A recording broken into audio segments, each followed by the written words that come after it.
There may be more questions here than people in this room.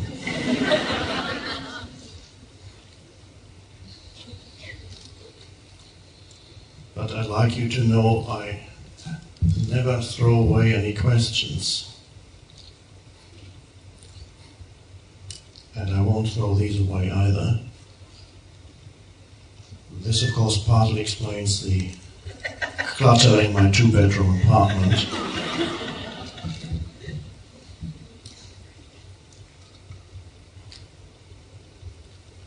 And there will be a space on the website for answering questions, and you may find that suddenly one of your questions is answered. If it's not answered here, and it probably won't be, it's suddenly answered on the website at a time, of course, when the need for an answer is long gone.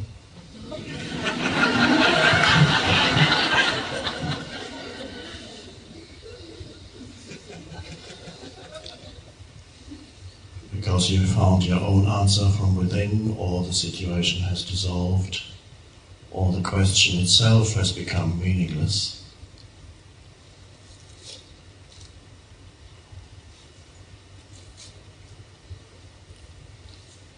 There's a story of a writer and journalist in the 30s or 40s.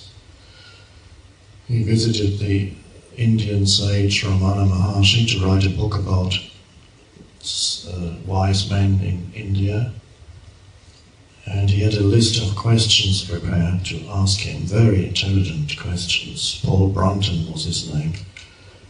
And he came with a list of questions, and then he sat in front of Ramana Maharshi, and Ramana Maharshi didn't talk very much. And he just looked at him. And suddenly, he didn't want to ask any more questions. He didn't feel like asking these. It had become unnecessary to ask all these questions in presence. Later they came back into his mind, but at that moment, the need to ask questions was gone.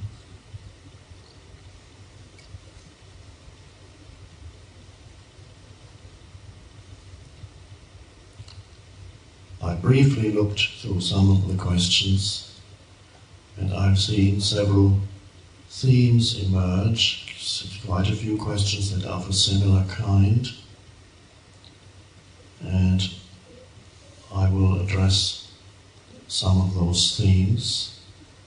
So with each answer I will really be answering maybe 6, 7, 8 or 10 questions. One theme concerns children, the ego, developing ego in children, or the pain body in children. Another question concerns manifesting in the external realm, or using thought to manifest. Another theme that emerges is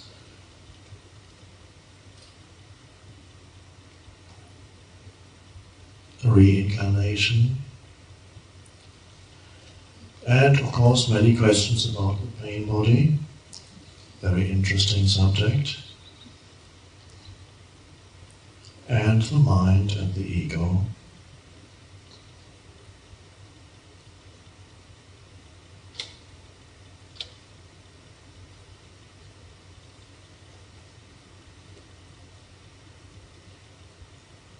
I'll take a few individual questions from here, and then maybe address one or two of the themes, or more of the themes that have emerged.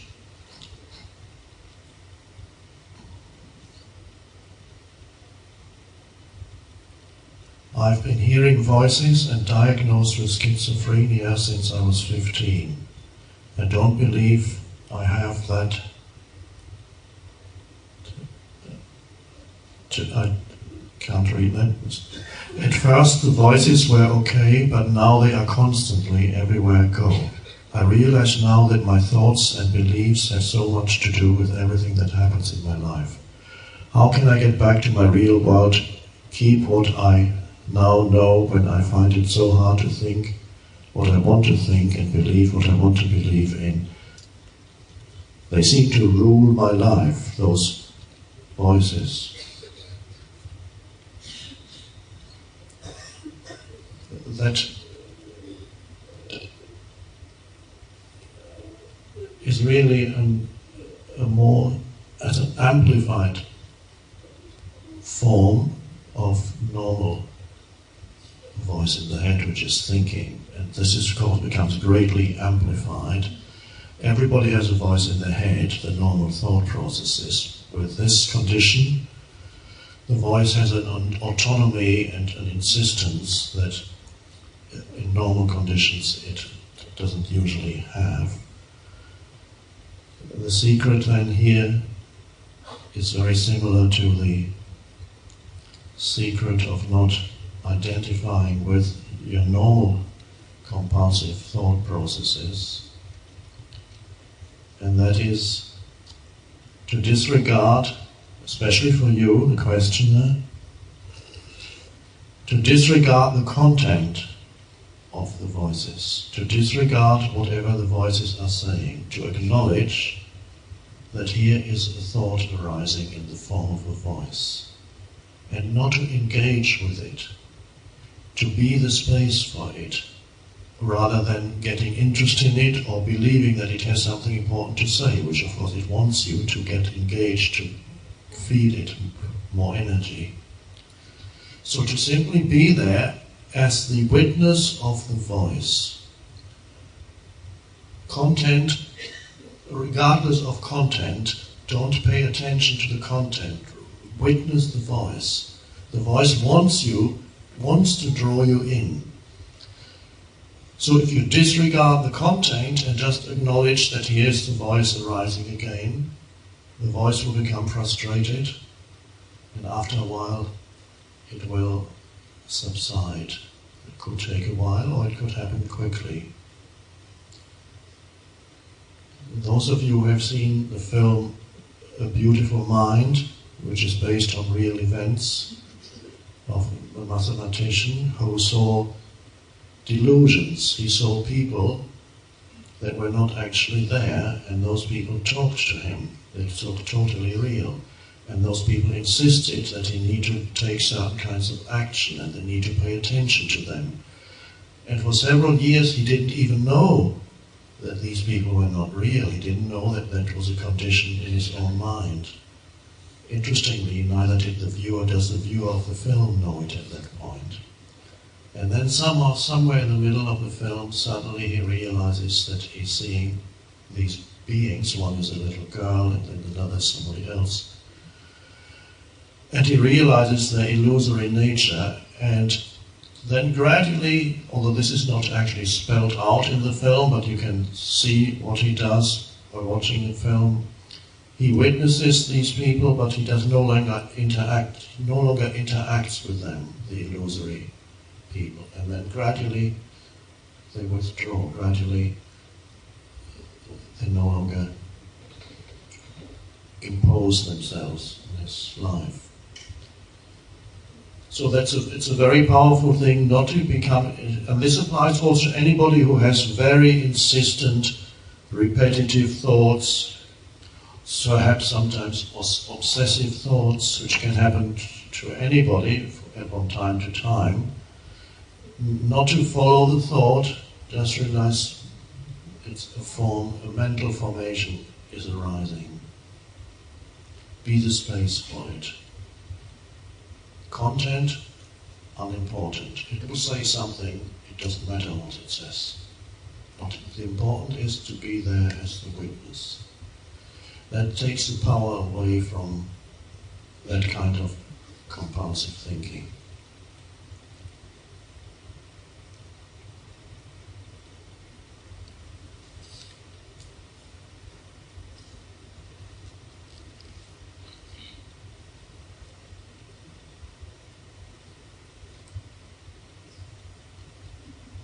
On the first night, you encapsulated the secret in a few sentences. Could you please repeat this?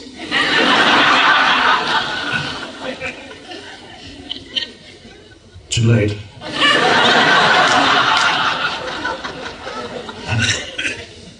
You missed it.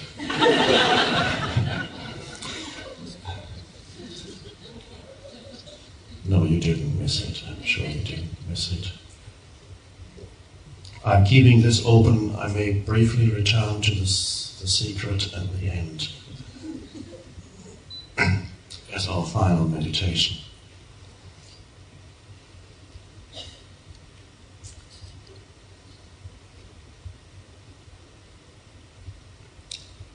If all forms and situations are ultimately illusion, does making good or bad choices make a difference?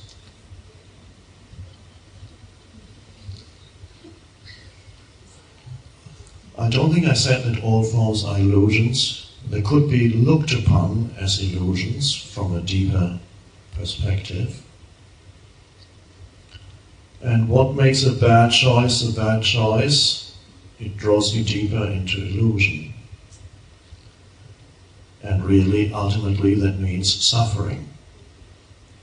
Now, does that matter from a higher perspective? It doesn't, because from a higher perspective, suffering has its place also in the greater scheme of things.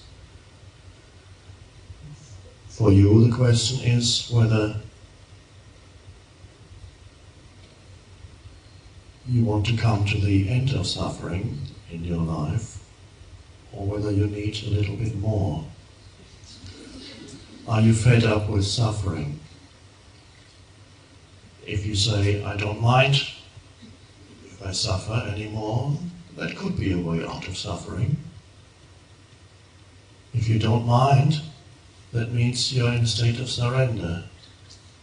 Try it with any form of unhappiness.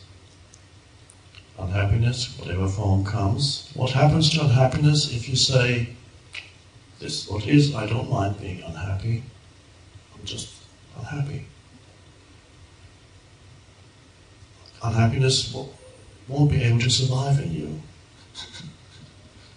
Because unhappiness implies that you do mind. So if you bring acceptance to something that arises out of non-acceptance, that's very powerful.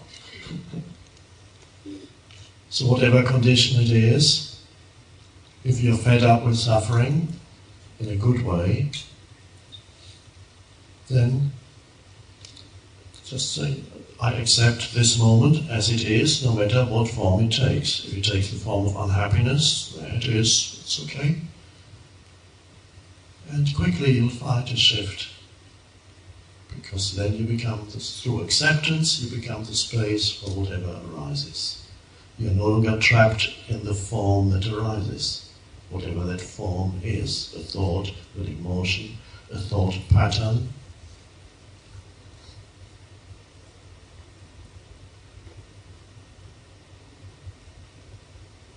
Unhappiness without a story that you're telling yourself or others can't really survive in you. For unhappiness to survive, it needs a story in the mind that you're telling yourself, an identity derived from the story, the unhappy story of me. And you have to either tell it to yourself or tell it to others. Remove the story from the unhappiness. Okay, what left for a while is perhaps the emotion of it, has a residue of it. If it's pain body, it can be quite deep, but it's no longer, a pain body is not unhappiness. The pain body is an emotional contraction or tightness.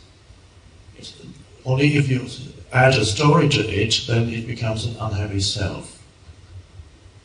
So it's without the story, unhappiness cannot survive as unhappiness. It can only survive for a while as an energy that you feel inside, but it's not a self anymore. It's not an unhappy self. And that you can live it. That's not that bad. You are so much vaster than that. So you don't need to. Sometimes from childhood onwards, people are afraid to experience certain emotions. And children, of course, they have to take certain measures because if a child has painful emotions, they may not be able to experience them, they have to shut themselves off. It's a safety device that children unconsciously take, but sometimes the safety device of not feeling emotions survives into adulthood, when it is no longer needed, when you have the vastness of presence, which is more than enough to contain any emotion that may arise. So you bring presence to that. It's not that threatening anymore. It's very much like we've perhaps all had dreams at one time or another, kind of nightmares of some kind of threatening presence pursuing us, and you're trying to get away from it. You don't quite know what it is, and perhaps you can only move in slow motion while you're and then perhaps your partner can hear that you're making noises while you dream. But if ever you should turn around in the dream and look at it, usually it's not actually that threatening. It gets transformed into something else. The moment you actually face it, it's only when it's not seen, it's threatening, when it's in the unseen. The moment you put the light of consciousness on it, it's not that bad. And this is, of course, by the way, also the reason why horror films, the really good horror films, don't show you the monster. It remains in the unseen. Because the moment you see the monster, you start laughing. And so some of these cleverest films, for example, Polanski's Rosemary's Baby, you never see the baby, nor do you see the devil. Because if you saw the baby, you would probably start laughing. It's only because you're not shining the light of awareness on it that it remains a threat in the background. Ooh. Ooh.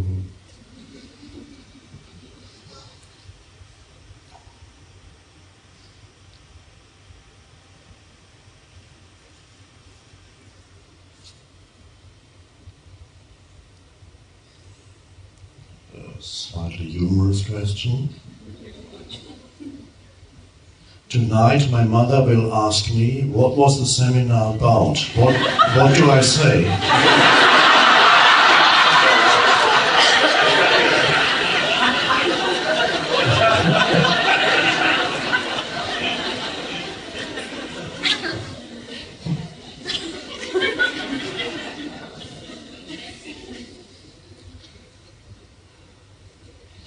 Probably the best answer is I don't remember much.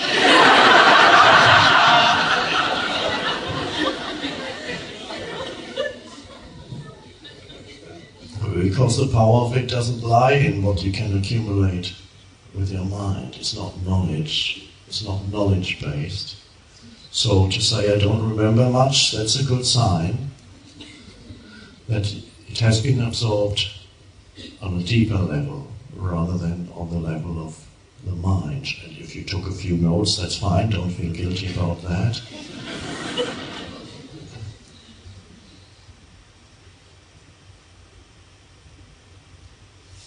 But you may also find, if your mother asks you that, who knows, no one can predict what will come out of your mouth, but it's possible that you suddenly find expressing yourself the essence of this, our weekend together, in your own words and in your own way.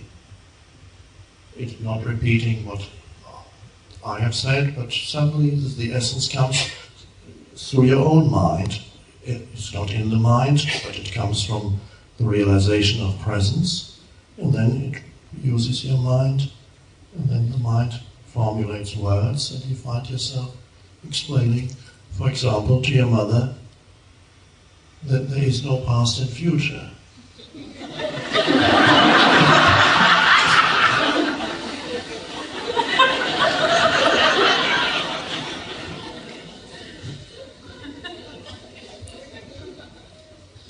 And if you're present, you won't say more than she can take. And you intuitively know how much the other person can take. And what you can say and how you say it, this can never be premeditated. The moment a genuine question is asked, now it is quite possible that the mother's question is not a genuine one. If she had already decided in her own mind that the retreat that you went on is nonsense, then the question is not going to be genuine. If she's already decided that all the things that you go to are this strange spiritual or new age stuff that's preventing you from having a career that you should have or whatever, then it's not a genuine question and you won't find yourself being able to give a true answer. So a question always depends whether it's a true question. If it's a true question, then the truth will speak through you and it'll come in your own words. And that's a wonderful experience as this begins to happen in your life.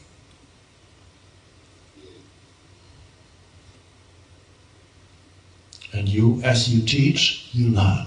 You teach, you learn. The teaching and learning are the same thing, because you will teach many things, as I said, that you didn't know before. Miraculous process.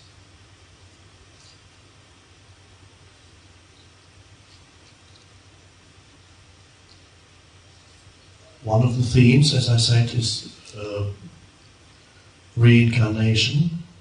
So I'll be answering maybe 10 questions. So they vary, what are your thoughts on reincarnation, etc. Is there such a thing, and so on. Now, I have to admit, I don't remember my past lives, if there are any. And the reason for this may be that I'm not interested whatsoever.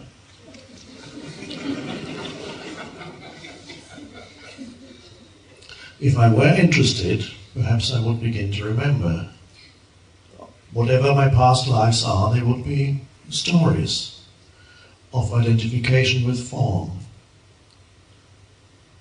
Reincarnation, in a deeper sense, of course, you can extrapolate, if that's the right word, from what reincarnation is in the present moment, because reincarnation happens in the present moment, I'll tell you in a second, because whenever you identify with the thought that arises, or an emotion that arises, or some reaction that arises, identify means consciousness has identified with a form. The thought comes and you're completely in that thought.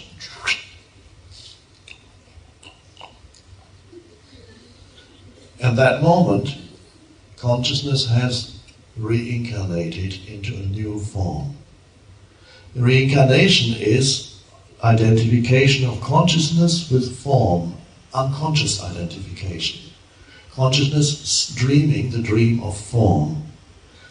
And that happens continuously in a person's life, and many people go through their entire life continuously reincarnating into arising mental and emotional forms. So you can, rather than having an abstract belief structure, we can make reincarnation very concrete and immediately verifiable in your own experience every day. When you lose yourself in a thought or an emotion, it could be the pain body, this whole cluster of negative emotion, every time you lose yourself in it and awareness is lost, awareness is who you are, that's we say you lose yourself in it, consciousness is lost because consciousness is completely drawn into the dream of form, you reincarnate. And it's an unconscious process, an unconscious pull. And the moment you take your identification, your consciousness out of a form by becoming present, that's the end of reincarnation. No more reincarnation. And that's of course what the aim of Buddhist practice is finally to reach the end of the cycle of reincarnation. But what many Buddhists, even Buddhists, don't realize, some do, is the end of reincarnation has to be a constant practice, here and now. No point in waiting, hoping that in 10 or 15 lifetimes or 100 lifetimes you will reach the end of the cycle of reincarnation and finally be free and realize your essential nature as consciousness. And then the compulsion to move into a new form isn't there anymore. Now you can wait for many lifetimes. If you're not coming to the end of reincarnation today in your daily life, by withdrawing identification from form, then of course it's not going to happen. Because you will just repeat the same unconsciousness, not only in this lifetime. If you wish, you can extrapolate and see that the illusory entity that continuously seeks to reincarnate will seek further forms to reincarnate even after this physical form dissolves. The compulsion to reincarnate is there. So, of course, I wouldn't want to have to go through the whole thing again, would you? So throw all the unconsciousness for many years. And often you can ask people, would you want to go through another lifetime? Or you can ask yourself, do I want to experience another lifetime like this? Maybe you do, and then you probably get it. Or you say, no, I'd rather not. And then perhaps this entity, the illusory entity that seeks further form experience, has recognized its nature, has awoken as consciousness. And perhaps then you have a choice.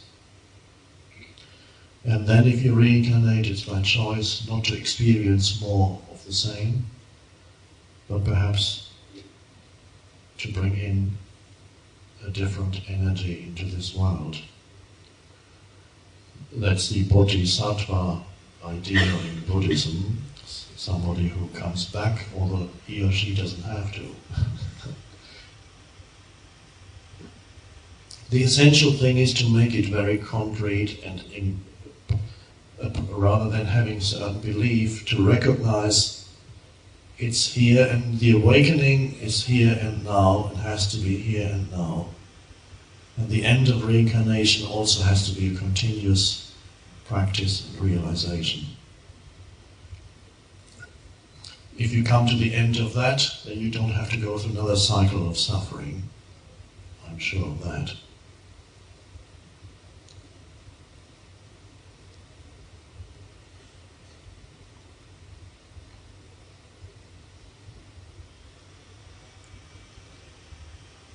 Many people are called to activism, environmental, human rights, etc. However, when we understand that the act of opposing something creates a polar energy which strengthens what we oppose, traditional activism becomes problematic. How do we find the balance between accepting what is and acting to bring about positive change?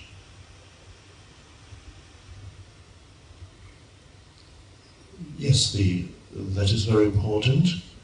Accepting what is sometimes misinterpreted as meaning becoming passive. Accepting what is the foundation for any kind of action. The only conscious foundation for conscious action. Conscious action can only arise out of a prior acceptance of the isness of this moment, and then you see what is needed. And then far greater power flows into what you do than internally resisting this moment and fighting what is. And then when you see human unconsciousness, making an identity out of unconscious behavior of other human beings for them, and saying they are the evil ones. And that is in itself a very unconscious thing, to see the evil out there in others. This applies to all kinds of situations. There's one question about the fires in Australia in recent weeks, and some people actually were arsonists. They set fire to create havoc. And the question, I believe, is how can you feel your oneness with these people, or something like that. Of course, you don't feel your oneness with unconscious behavior. You realize unconscious behavior as a manifestation of the human condition in its present evolutionary stage, and still many people manifest that, and they bring into this world further suffering. They are trapped in delusion. They are trapped in complete form identities. There's nothing that they can sense beyond their own form. Anything beyond their own form is lifeless and alien to them. Evil could be defined as complete identification with form. Complete identification either with the form of me, I, egoic, individual egoic form, or even greater evil happens when you identify with collective forms. My tribe, my nation, our tribe, our nation, our religion, our this. That's where enormous amount of unconsciousness arises.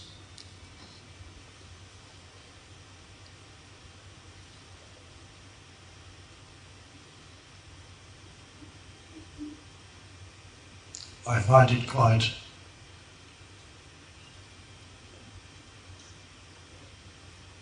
a very hopeful sign that there's a politician in the States who is now relatively conscious, vastly conscious compared to his predecessors.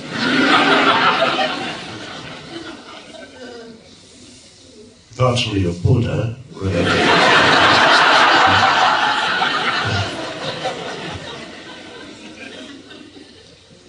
And he doesn't make others into enemies. I saw yesterday in the paper he was delivering a speech for the Iranian people. Wow. It's stressing the oneness. Now, whether they will respond depends how deeply they are trapped in their own unconscious patterns. We will see. But the opening is there. And he makes statements like, you don't have to be disagreeable to disagree. When I heard that, I thought, wow, it's such a simple statement, but what does that imply? It implies you don't need to be completely identified with your mental positions or your opinions. You can see the other person's perspective also. And that's an amazing freedom. So in other words, disidentification from mind structures, disidentification from thought. You can still have your opinion. Remember the Zen master saying, don't seek the truth, just stop cherishing opinions. Not having opinions, stop having opinions, stop cherishing opinions, which means stop identifying with, and then make it into a mental position which has a sense of self in it. That's where suffering, evil arises.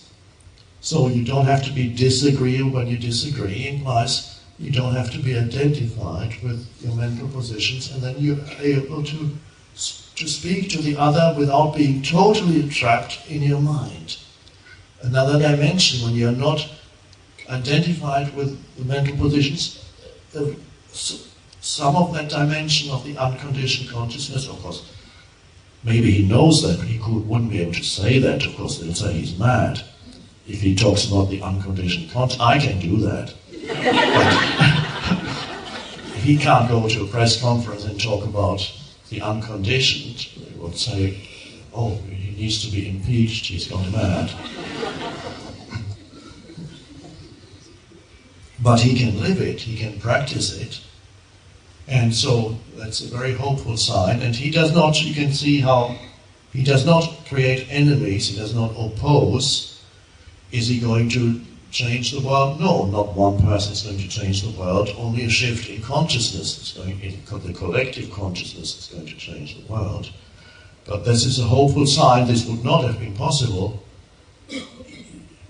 even 20 years ago, 30 years ago. Not only because he's black, I don't do that also, but more essentially because he embodies a much freer state of consciousness rather than the old, totally rigid, encapsulated, egoic state.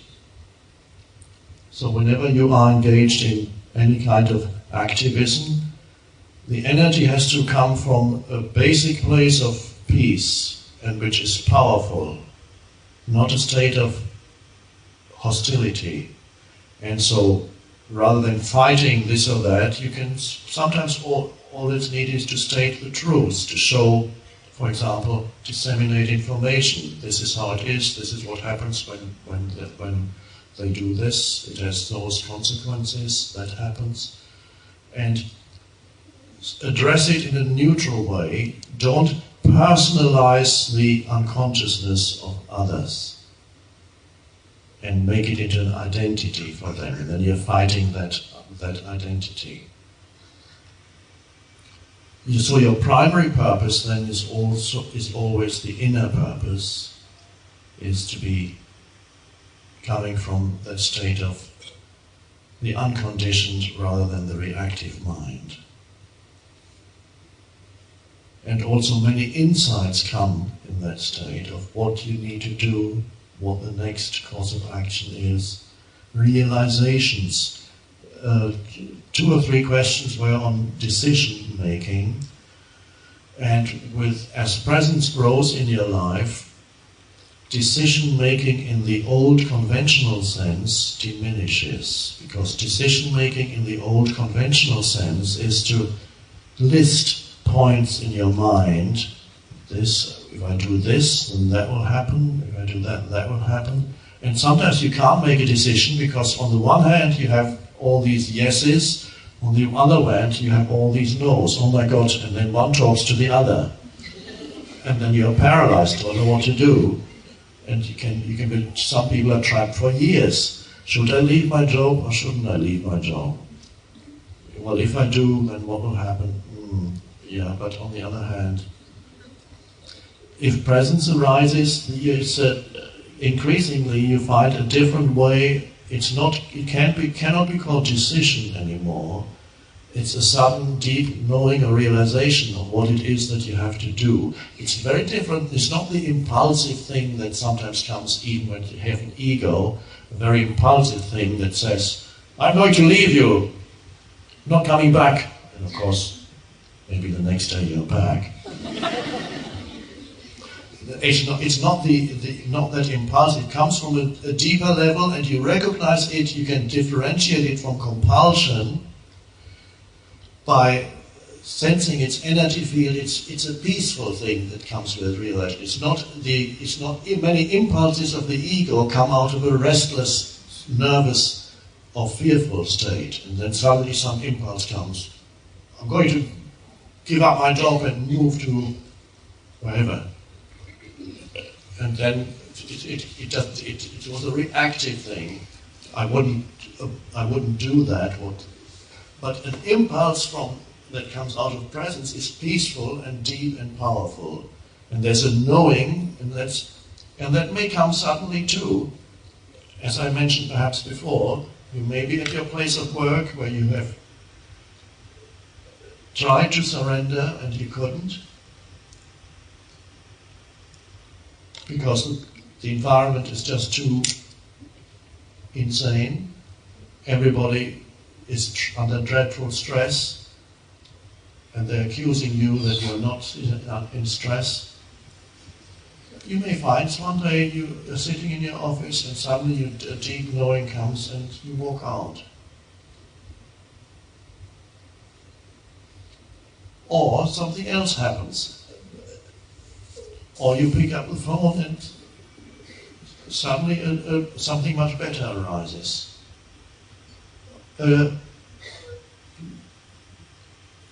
Intuitive realization rather than meticulous decision-making process. In the same way, on a very simple level, the same thing happens when you, for example, anything that you learn, let's say you learn to drive a car, and the initial stage is extremely difficult, because every obstacle that you meet on the left or the right, or another car coming and a car parked is there, you have to think about, is there enough space for me to get through or not? I learned to drive in England, where roads are a bit narrower than, I think, and here too, definitely narrower than in North America.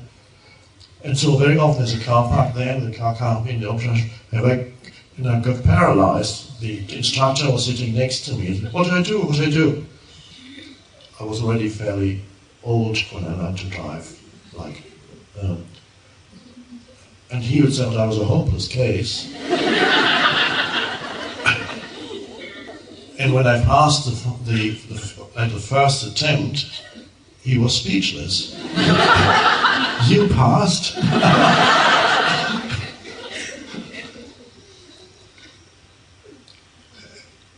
And so this is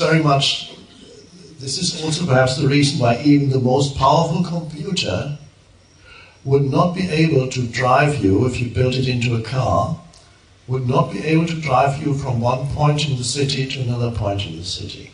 It can't do that yet. They don't have a computer that would be able to negotiate traffic, and you would trust it. I wouldn't. Because there's innumerable decisions to make, and the computer breaks everything down analytically. And the thinking mind, to a large extent, also breaks things down analytically into bits and pieces of information. And so the more you do that, the less powerfully you function. When finally you learn to drive, then there's no thinking involved. You look and you act. You look and you act. There's no analytical process involved whatsoever. And so you may have seen the film, I believe it's Total Recall with Arnold. And there, in that film, the main character, who is now the governor of California, comes from the future into the present, and he's a robot. And occasionally you see how the robot perceives the world. And you see the screen, it's like a TV screen and a camera, and whatever he sees, he breaks it down into an analysis. So there's a man approaching him, and so on the screen it says, man approaching, weight, such and such, speed of approach, such and such, all kinds of information, level of threat, 9.5, shoot now, or whatever. And nobody could really function effectively like that, because all effective functioning happens intuitively. And so if you had to break down all the things that happen while you drive, for example, into bits of information like the analytical mind would do, you would be a very bad driver, and you would have accidents all the time. So that's decision-making then can come from a deeper level rather than the analytical. Analysis may have a very minor role to play then. Sudden realizations come, as it did to me when I suddenly felt I have to move to the west coast of North America. That's a strange thing that comes. What for? I don't know what for. I have to go. And it took a while. It remained. It wasn't a thought that came and then went. It came as a realization of what I have to do. And finally, I did it. And much later I realized why. For some reason, the book, or most of it, had to be written there. So, trusting when something comes powerfully but peacefully from within, then you can trust that. So if it's not peaceful, then it's an impulse that comes from a more superficial level.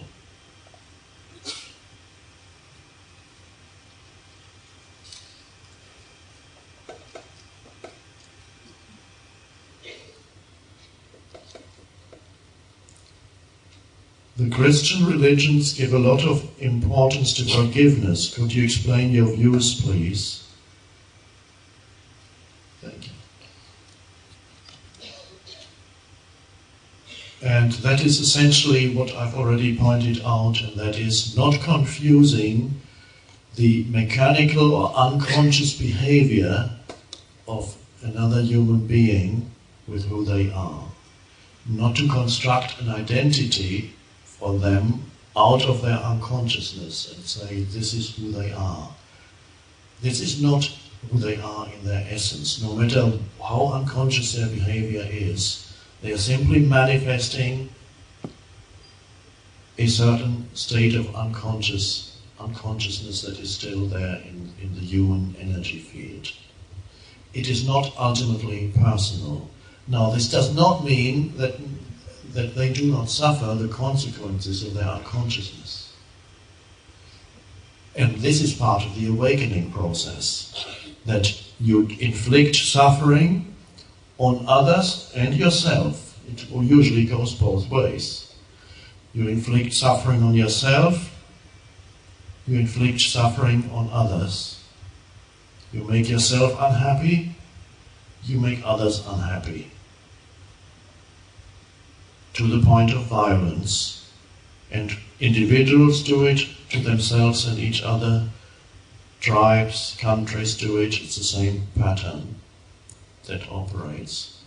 And so the fact that these people, that it's not who they are in essence, that it is not their true identity, does not mean that it doesn't produce suffering. It produces suffering.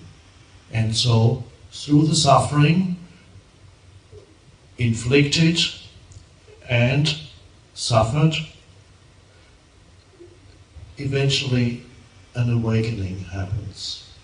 So if you waited long enough, even the most dreadful criminal would eventually, through suffering, awaken. And this, of course, in fact, has happened and does happen occasionally in prisons, where people who have done the most dreadful things, they knew they were in for the rest of their lives, or they knew that the death penalty was waiting for them.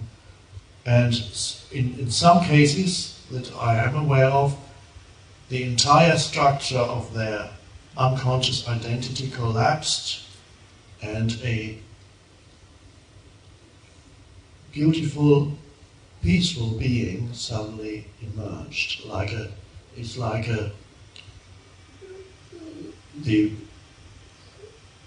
The butterfly suddenly emerging out of the caterpillar, or you could say imagine an ugly cockroach, and suddenly it cracks open, and suddenly the most beautiful being emerging, a peaceful. There was a woman in Texas some years ago, I've forgotten her name, as there were long reports about her, who had killed, she was a prostitute, she was a drug addict, she and her lover had killed 2 people with an axe. Deep, dreadful unconsciousness.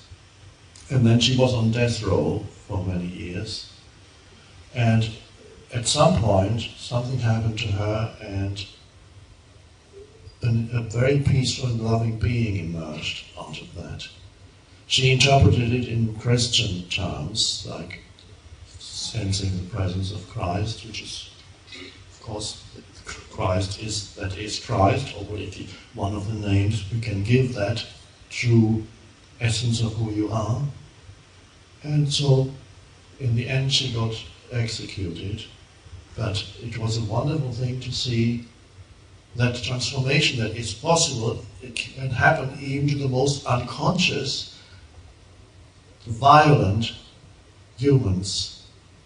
It's a miracle. Now, it does not happen in all cases, of course, but it potentially can happen.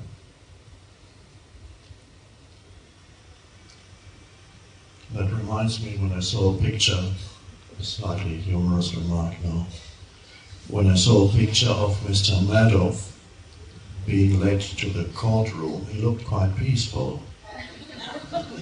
The New York investment specialist. Perhaps it'll happen to him. Of course, he's inflicted suffering on millions, in a way, not the most extreme suffering, but suffering, yes. And it could happen to him. And it could happen to quite a few of those people who suffered due to his unconsciousness. Could happen to them too. So maybe a lot of good will come out of the whole thing.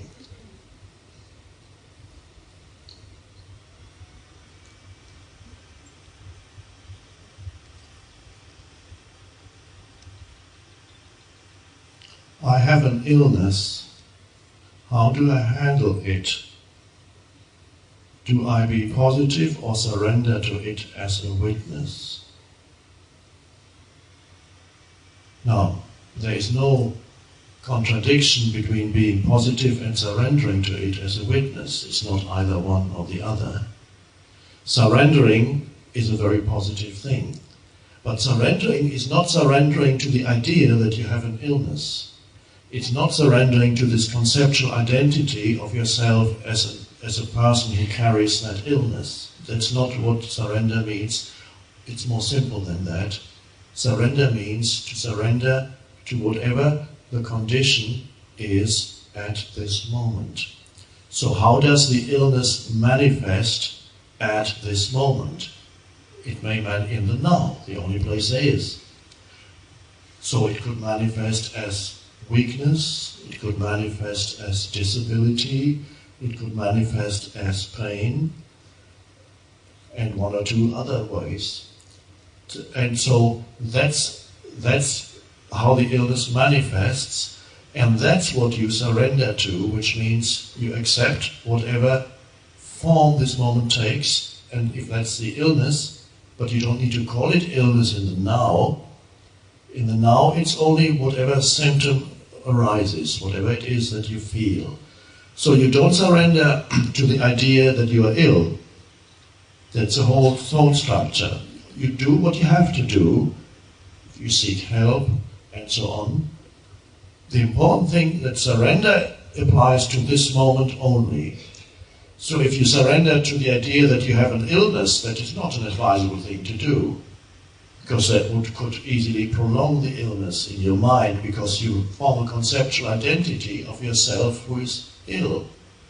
And there are people, perhaps you have met some, who after a while become so identified with the conceptual sense of self, of me being ill, and they receive a lot of benefit. People who before were not given a lot of attention in life sometimes find that when they become ill, are given a lot of attention. All these important doctors come and see you, or you go and see them. Well, not many doctors these days look at you for very long, but at least they'll be looking at the symptoms. So you get a little bit attention that before you wouldn't get, and you can start talking about it.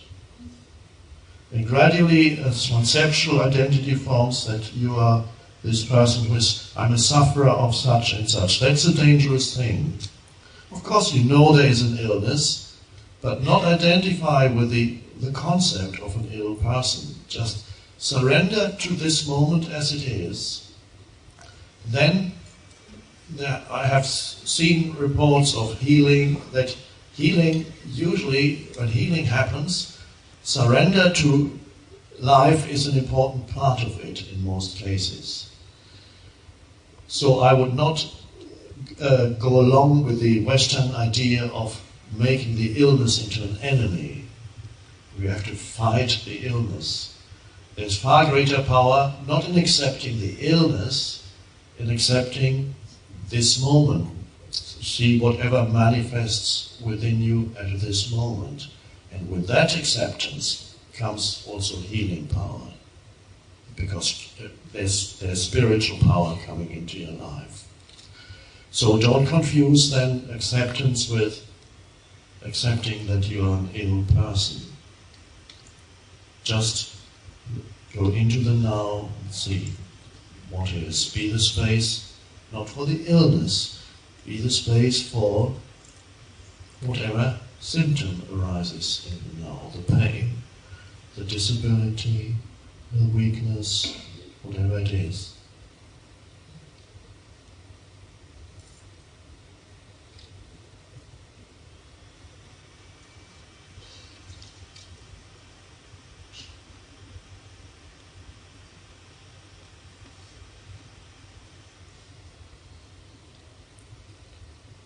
To be present is simple. Why is it so difficult to maintain the state of now? It's like a stretched rubber band that wants to return to the internal dialogue.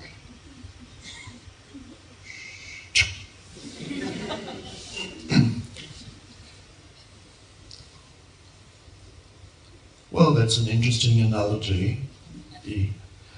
There's enormous habit, thousands of years in the human mind of conditioned compulsive thinking and identification with thinking.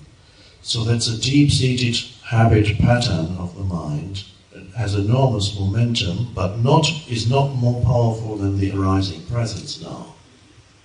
So you have the arising presence and the old momentum of the collective human mind. So this is not your personal problem, of course. It's the collective human mind manifesting as your mind.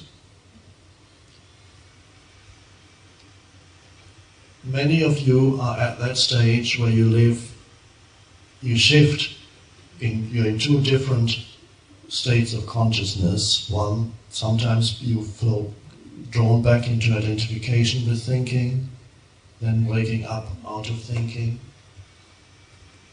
able to perform a few tasks in the state of beautiful, aware presence, and then something happens and draws you back into identification with thinking.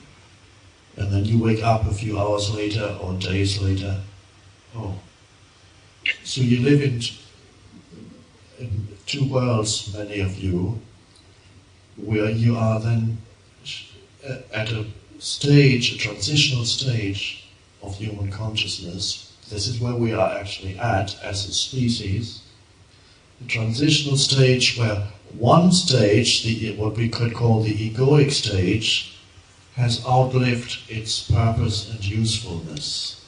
It was part of human development. It was part of the development of the ability to think. But we developed the ability to think, which was good up to a point, and there are questions about this, so I'm already answering several questions now.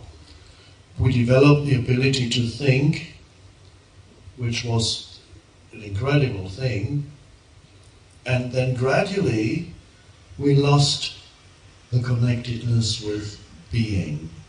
I mentioned that yesterday. The humans had once unconscious connectedness with being, the natural state that the fool still has. Not many humans on the planet still have that, maybe none or very few. There may be a few tribes left here and there that still have it. A few individuals, the original connectedness with being, that is, when you listen to the didgeridoo, that is the enormous sense of the beingness that you feel there. It's a sacred instrument. It's undifferentiated. It's not like Western or any other kind of instrument. It's just source, coming from the source and pointing to the source.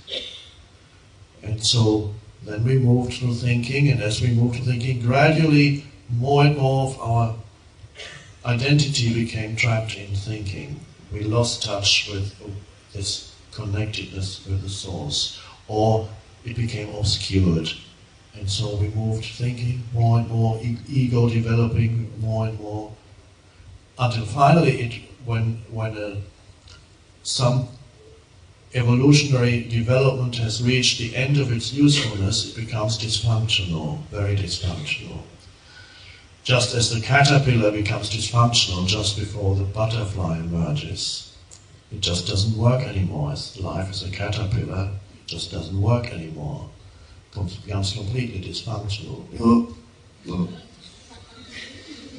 And then finally, something opens up, something entirely different being emerges. And so the ego is quite dysfunctional in humans now. It creates an enormous amount of havoc on the planet, and has done for quite a while now.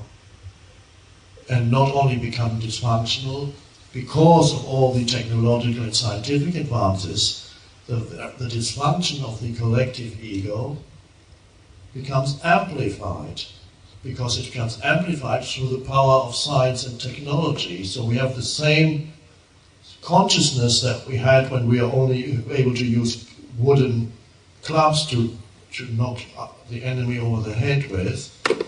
The same state of consciousness basically still operates in people who are constructing chemical weapons and atom bombs. Enormous advance on the intellectual, analytical level of thinking, but no advance in consciousness. So there's this enormous gap that has arisen, and this magnification of what was already the same egoic unconsciousness 1, 2, 3, 4,000 years ago, when it wasn't threatening to the planet yet, because it wasn't magnified by science and technology. It's really only the first time we saw the absolute madness of ego very clearly was in 1914, the First World War. That was the first time when in warfare we had these incredible weapons, like tanks, flamethrowers, bombs, all kinds of chemical gases, and so on. And so millions perished. Nobody even remembers what exactly were we fighting for in the First World War. And then and that unconsciousness became the Second World War. But the First World War, they just drifted into it. And then so you look, what is this? Millions and millions perished. We must be insane. Some people saw it and say, God. And this is why the egoic unconscious became amplified through that. And the more amplified it gets, on the one hand, the more clearly you see it, but also, on the other hand, the more threatening it becomes to survival of the planet and of humans as a species. And that's why the urgency of shift in consciousness is arising here now. And that's why we are here, not really here for personal reasons. We are here because we have been brought here by the evolving consciousness. If you look at your life, you might think that you have, for personal reasons, you have come here. But it goes deeper than that. You were actually brought here by the evolving consciousness. Otherwise you wouldn't have felt the pull to come here. And so it's spreading out. It's already spreading out in ways that I would not even have dared to imagine a few years ago.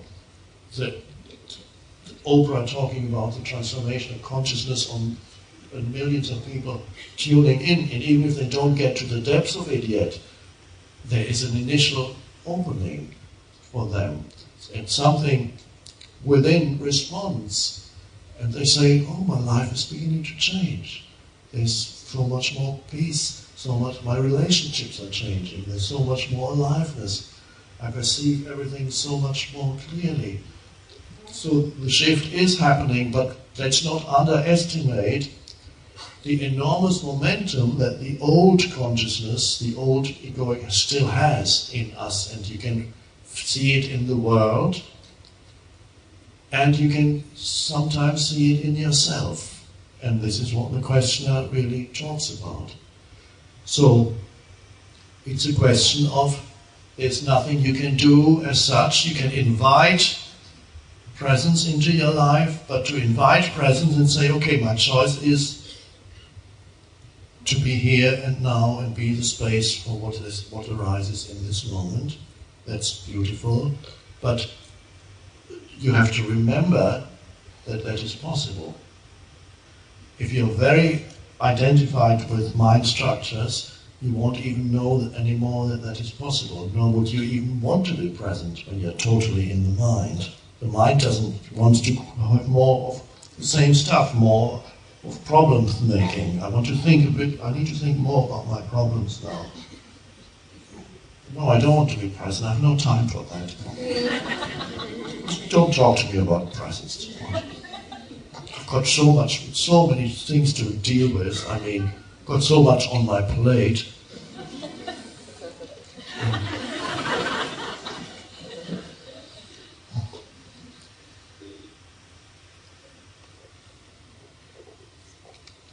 So,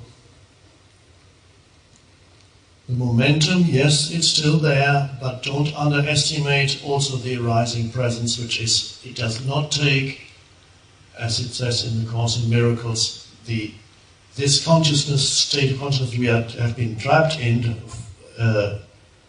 for thousands of years, that has taken a long time to develop, to grow, the egoic state, taken a long time.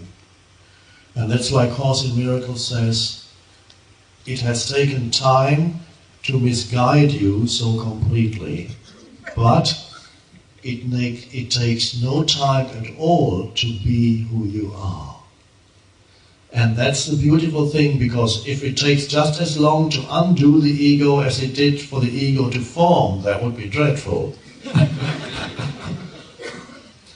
But the miracle is, it takes no time at all to be who you are. And that is the exit point, and that is the vertical dimension that frees you from being trapped in the horizontal dimension alone. And after that, your life can be an expression of a balance between the vertical dimension of now and the depths of now and the depths of stillness and consciousness and presence here and now, and dealing with your life situation, acknowledging things that happened in the past, the so-called past, making plans for the future on a practical level, booking a flight, whatever it is. That's all fine. You can then have a balance between the inner, the depths, and the surface. And that's where we are at. So there's an enormous impulse, evolutionary impulse coming in. Presence wants to come through, so to speak. It wants, and this is why it is coming through, that one question here about grace, it asking what is the role of grace in your awakening, is the question somewhere. And of course you could say, for the initial awakening, yes, it is grace, because you cannot say, I would like to awaken. It suddenly happens, and it doesn't. For most people, it doesn't happen as a huge event. That was another question somewhere. It doesn't happen as a huge, spectacular event. They don't even know when it started. There may be many of you're not quite sure when and how it started. Some people may know when it started. I opened the Power of Now and line 3 on page so-and-so, suddenly I realized it could happen to some. Or as one person told me, I was walking in a bookshop and suddenly a book fell off the shelf and landed in front of me, and it was called The Power of Now. And I picked it up, and I looked at the back. Didn't quite make sense, but I bought it, and that was the beginning. So, for most people, I would say it is, from what I hear, the feedback I get, is it is not a spectacular fireworks event. It is something that gradually creeps into your life. And that's grace. That's the first moment, the initial beginning of awakening is always grace, because you can't make it happen, and you can't make it happen to somebody else. You might try, but it's frustrating. You won't get a good response if you're trying to awaken somebody. But many people are ready it's just, they're just waiting for a little tip. It's like the apple that's ripe, and when the apple is really ripe, all that's needed is a slight breeze, and the apple falls. Many people have that degree of readiness and don't even know it yet. Well, quite a few, Oprah got to some of them. Those who didn't know it yet, something drew them. But there's still many others who still don't know that they're ready, but they will soon know. Something wants to emerge through the human being, this new state of consciousness, and those who are totally close to it yet will actually experience life becoming quite difficult and painful, because it's like living with a pressure cooker and you're refusing to take off the lid. You're refusing to let it through you, to let it come through you. And that can lead to all kinds of problems, psychological problems, inner conflict and suffering. You are not then aligned with the evolutionary impulse on this planet now. And that's fine, it just means you need to suffer a bit more. Until finally the hard egoic shell, suddenly a crack appears in it. Ah. Oh. Oh.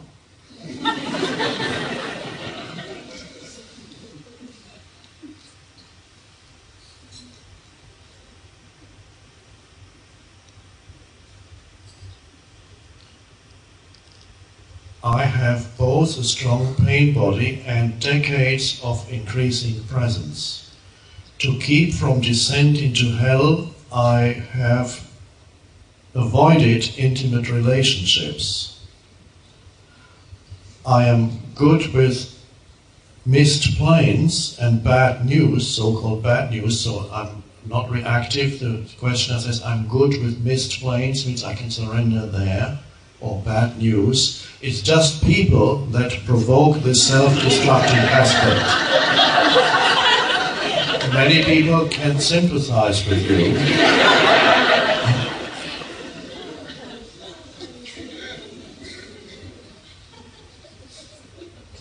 And I must admit, they can be difficult. As you know, I quoted the French philosopher Jean-Paul Sartre, who beautifully wrote, "Hell is other people." I believe in the original he's actually saying, hell is the others.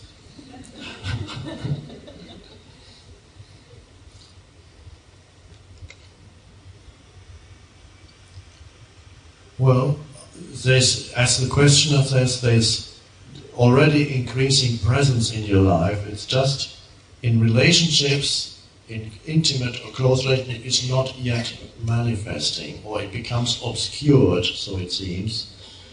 And the pain body reasserts itself strongly in intimate relationships. So in order to avoid that hell, the questioner avoids intimate relationships.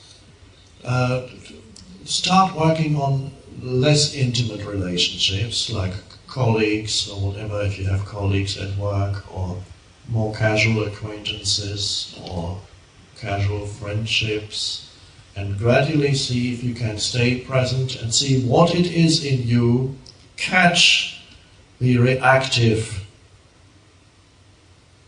unconsciousness of the pain body or the reactive egoic mind.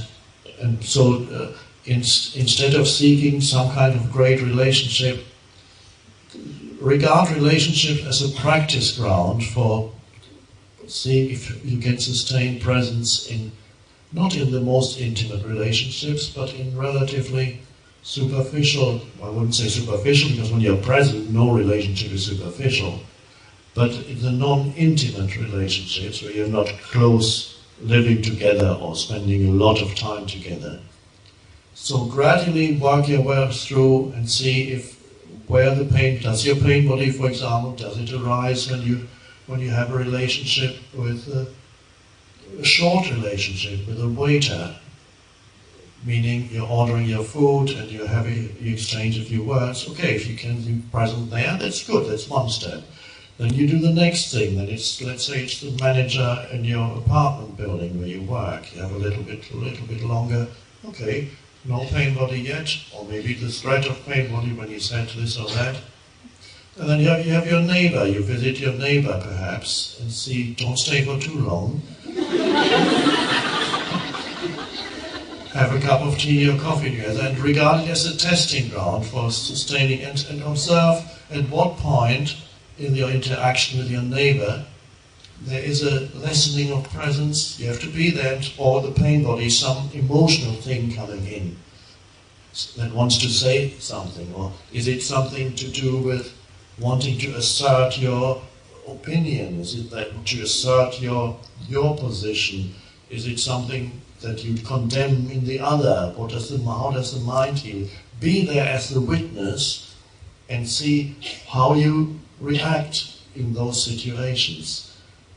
And so these things, and then gradually build your way. Then I don't know whether you still have contact with people with whom you share a lot of past. Those can be quite problematic. People with whom you share a lot of problematic past, like your parents, visiting your parents, or your grown-up children, or siblings, or who knows, even ex-wives or husbands, whatever. Well, that may be too much, but so if you visit your family, that can be one of the most difficult tests, because that requires intense presence, going into a situation where there's a lot of accumulation of past. So only when you feel absolutely confident in presence, you go and visit your parents.